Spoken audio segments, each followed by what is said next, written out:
ก็ระบอก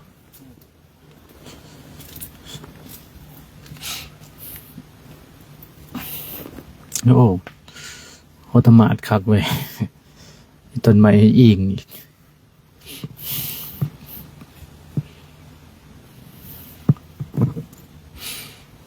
นะหลังจากไปพระสวดมนต์สำเร็จจะฟังธรรมต่อเป็นการที่เรียนว่าทำกิจทำกิจของสงฆ์เป็นกิจวัตรอันหนึ่งที่พวกเขาเป็นนักบวชที่พวกเขาเป็นนักปฏิบัติเรียกว่าเดินตามรอยของพระพุทธเจ้าเดินตามรอยของพ่อแม่ครูบาอาจารย์พระอริยสงฆ์ทั้งหลายนะคือพวกที่เห็นโทษพวกที่เห็นไฟในวัฏสงสาร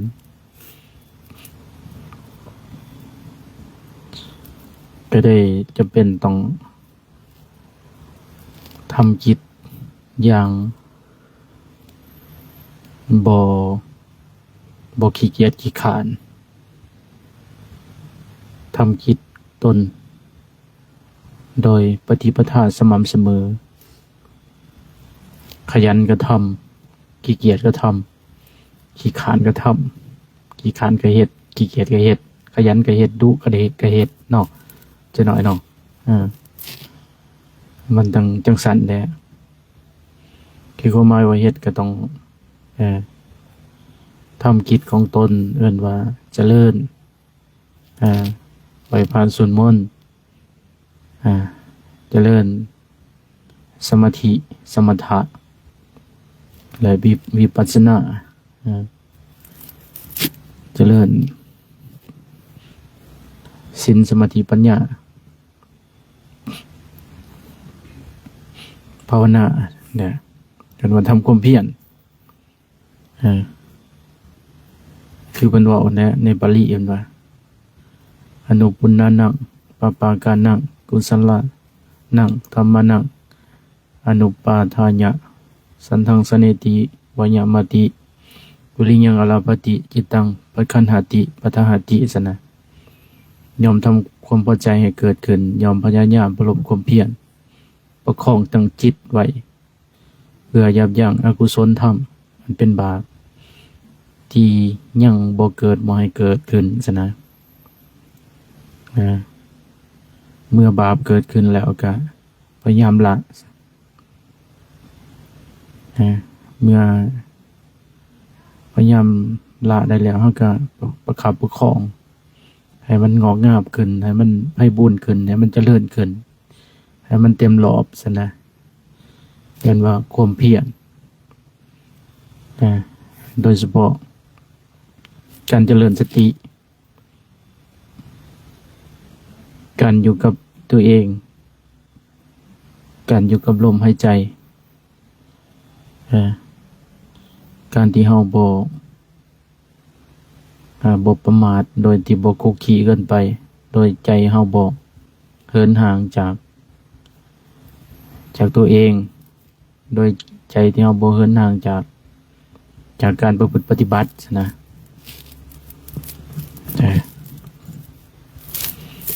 เป็นชื่อว่าความเพียรนะเวลาเฮาเพียรนี่นะการละบาปของเฮานี้การที่เฮากลับมาฐานของสติปัฏฐานสี่การที่เฮามาอยู่กับกายคสติสินะหรือว่าเวทนาจิตธรรมสินะกายคสตินี่นะการที่เฮากำหนดมาลมหายใจนี่ การที่เขาน้อมเข้ามาเบิ่งลมหายใจนี่ก็เป็นการละอกุศลธรรมอันหนึ่งแหละ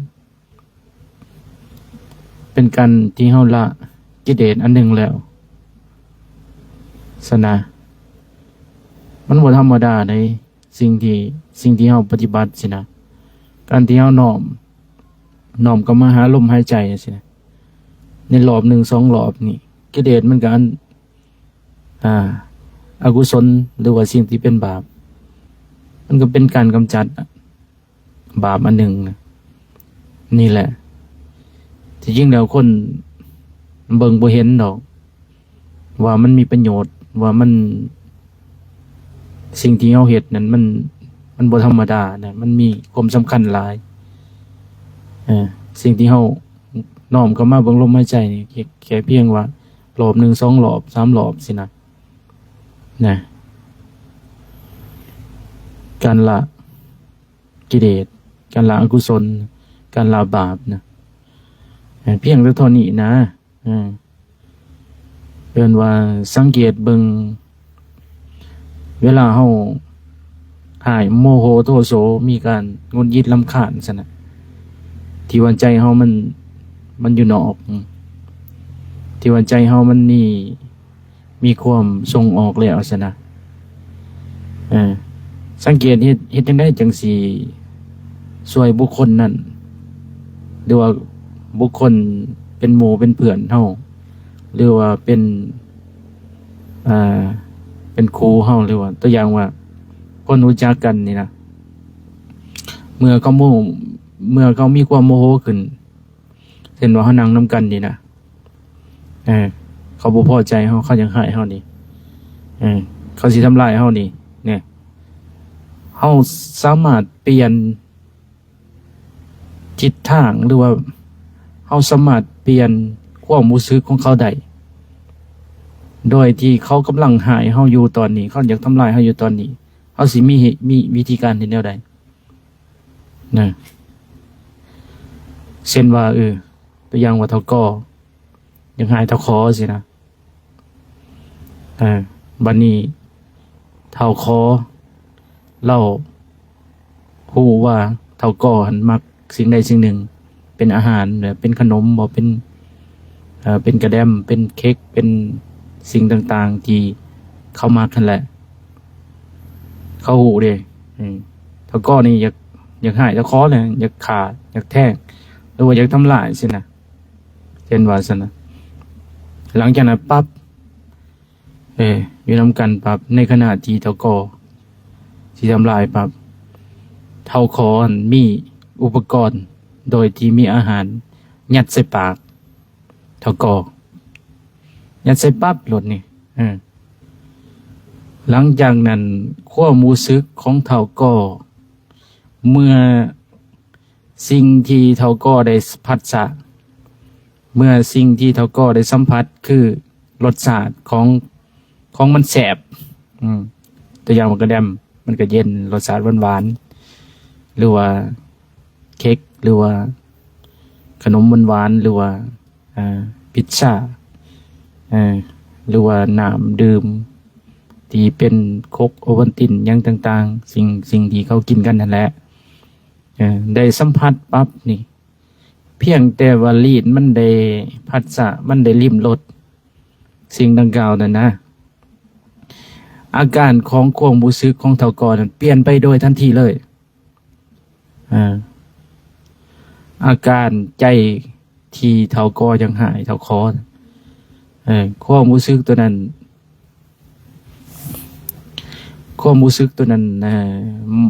มดเลยมดทันทีเลยเป็นยังมันจังเบิดเป็นยังมันจังบ่มีนะย้อนว่าธาตุรู้ของปูเกียวย้อนว่าการผัสสะหรือว่าวิญญาณในทางลิ้นธาตุรู้สภาวะรู้นั่นนะมันไปรู้รสชาติแทนจากการที่มันรู้ในอารมณ์ของความโกรธมันก็กำพังกำผัวเลยมันก็ไปรู้ตัวนั้นเลยมันก็เปลี่ยนตัวแทนเลยมันก็รู้ในรสชาติหลังจากนั้นมันรู้ในรสชาติแล้วมันเกิดอารมณ์ตัวนั้นมันเกิดมดไป มันก็มาเปลี่ยนอารมณ์ใหม่ อารมณ์ของความแสบความพอใจนั่นเพียงแต่ซ้ำนี่นะเนี่ยอันนี้เฮาคือกันแล้วตัวอย่างว่าการที่เฮากลับมาฐานของกายเห็นว่าเฮากำลังบ่พอใจเฮากำลังโกรธเฮากำลังแค้นเฮากำลังงุนงิดเฮากำลังรำคาญต่างๆจิตใจมันส่งออกจิตใจมันมีปฏิฆะมันมีมันเกิดว่ามันลงในหูบลงในน้ำลงในความปรุงแต่งลงในความคิดลงในอารมณ์ลงในสิ่งต่างๆแต่ถ้าเฮากลับมาลมหายใจปั๊บนี่หายใจก็ปั๊บมามีความรู้สึกในลมหายใจปั๊บกายคสติเพียงแต่เท่านี้นะอารมณ์ดังกล่าวมันก็เปลี่ยนแปลงโดยทันทีเนี่ยสิ่งดังกล่าวนั้นมันก็เบิดไปนี่แหละเป็นก็ได้ว่าการที่เฮาจะพัฒนาการที่เฮาพัฒนาให้เฮามีการฝึกเอิ้นว่าสติปัฏฐานสี่กายเวทนาจิตธรรมกายเวทนาจิตธรรมนี่แหละเป็นสิ่งที่เอิ้นว่าเป็นเครื่องตัดสู้เป็นเครื่องที่เฮาจะดำเนินไปเป็นเครื่องที่ทางอันประเสริฐเนี่ยในสติปัฏฐานสี่ฉะนั้นโอ้ยการที่เฮามารู้จักการที่เฮามาปฏิบัติอะไรเนี่ยเฮาโดยที่เฮาบ่สงสัยตอนแรกๆเฮาก็สงสัยก่อนสงสัยเนี่ยมันเป็นหยังมันต้องสงสัยนะบัดนี้กล่าวมาใหม่แล้วบัดนี้กล่าวมาเรื่องจิตแล้วบัดนี้มันสงสัยมันรำคาญมันบ่เชื่อมันบ่เข้าใจง่ายสินะมันฟังธรรมแล้วก็มันเฮ็ดจังได๋มันก็บ่ฮู้จักเทื่อบ่ฮู้ฟังธรรมแล้วเฮ็ดจังได๋มันก็บ่เข้าใจจังเทื่อยังสงสัยตลอดอยู่เฮ็ดจังได๋เนาะ การบรรลุธรรมการเข้าถึงธรรมจังซี่นะการเข้าใจธรรมการเข้าถึงธรรมจังซี่นะโอ้ยจะได้เนาะมันจังสิเป็นคือหมู่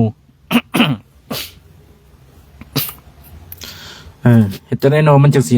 ได้ดีคือหมู่ซินะเฮ็ดจังได๋เนาะมันจังเจริญคือหมู่ซินะนี่แหละบัดนี้อาจารย์ตัวอย่างว่าโอ้ยขน่อยนี่สงสัยแฮงแล้วโอ้ยอาจารย์ขน่อยนี่บ่เข้าใจแฮงแล้ววิธีการเอิ้นว่าจิตเห็นจิตอาจารย์ขน่อยนี่อย่าเข้าถึงธรรมแล้วจะได้นอนมันสิเข้าคือหมู่เพราะว่าหมู่คือว่าเข้าใจไว้แท้เพราะว่าหมู่คือว่าแค่เพียงพังธรรมซื่อๆก็ยังสามารถที่บรรลุหรือเข้าใจไว้แท้ขน่อยคือบ่เป็นคือเขาซะนะนี่แหละวันนี้เฮามาแก้ว่าเป็นหยังมันยังสงสัยอีกเป็นหยังเฮาจังบ่เข้าใจเป็นหยังเฮาจังบ่เข้าถึงซะนะการที่อาการของความสงสัยนั่นมันสงสัยนะมันออกมาจากไสออกมาจากกิริยาของจิตที่มันมีอาการอาการความคิดอันหนึ่งหรือว่าความสงสัยอย่างหนึ่งหรือว่าเป็นนิวรณ์อันหนึ่งก็ได้การพยาบาทเบียดเบียนความสงสัยงุนงิดรำคาญความอ่อนแอสินะมันเป็นอาการของจิตอันหนึ่งเนี่ยมันเป็นอาการของนิวรณ์อันหนึ่งที่มันขวางกันเฮาซื่อๆมันเฮาก็แยกมันออกเลยโดยทันทีเลยสิเนี่ยมันสงสัยกับเรื่องของมันนั่นเฮาเห็นมันแล้วนี่เห็นจิตแล้วนี่นะมันสงสัยกับอย่างมันเฮามันบ่แม่นเฮาสงสัยแค่มันสงสัยนะนั่นเฮาแยกออกเลยเนี่ยแยกจิตกับอาการของจิตเฮาแยกออกเลยอันธาตุรู้ของเฮานี่เฮาฮู้ว่ามันสงสัย แค่ฮู้ซื่อๆนี่ความสงสัยมันก็อันตรธานไปแล้วนะเมื่อความสงสัยมันอันตรธานไปแล้วก็สิ่งที่เฮาเข้าถึงนั่นมันก็กลับมาหาเฮาทันทีเลยนั่นแหละเกินว่าการที่เฮาบรรลุหรือว่าเฮาเข้าถึงเป็นหยังที่เข้าถึงเพราะว่าความสงสัยมันเบิดไปมันเป็นนิโรธมันก็ดับไปเป็นธรรมชาติของมันคือธาตุรู้คือสภาวะรู้ซื่อๆคือสภาวะรู้มันมาขึ้นมาแทนเพราะว่ามันใจเฮามันยอมรับความเป็นจริงมันยอมรับความเป็นธรรมชาติของอาการของกิริยาของจิตมันก็ได้เป็นจังซั่นบัดนี้มันก็เป็นสัมมาทิฏฐิโดยอัตโนมัติเลยคือใจมันเห็นถูกต้องเลยมันเป็นจังซี่เนาะสุดท้ายมันก็อยู่ในสภาวะอุเบกขาสภาวะว่างๆนะเฮาก็อยู่ในความว่างได้นะแม้แต่ความสงสัยก็บ่มีนิวรณ์ต่างๆมันก็บ่มีถ้าว่าเฮาแยกออกสภาวะดังกล่าวนะมันต้องจังสี่นักภาวนาเฮาต้องเข้าไปลึกๆกายเวทนาจิตธรรมของเฮาการเกิดการดับมันก็เกิดขึ้นความสงสัยตอนแรกมันก็นี่แหละมันเป็นสิ่งที่เกิดกันมันเกิดขึ้นมันก็ตั้งอยู่มันก็ดับไปแต่ว่าสติของเฮาเข้าไปกระแสธาตุรู้ของเฮาเข้าไปเห็นมันก็รู้ซื่อๆมันเกิดขึ้นโอ้มันเป็นสินะเฮาสิโอ้เองนะเมื่อความสงสัยเบิดไปนะสภาวะสติมันก็เด่นอยู่นี่แหละเฮาปฏิบัติธรรมจุดมุ่งหมายของเฮาปฏิบัติธรรมนะการที่เฮาเข้าไปเห็นความจริง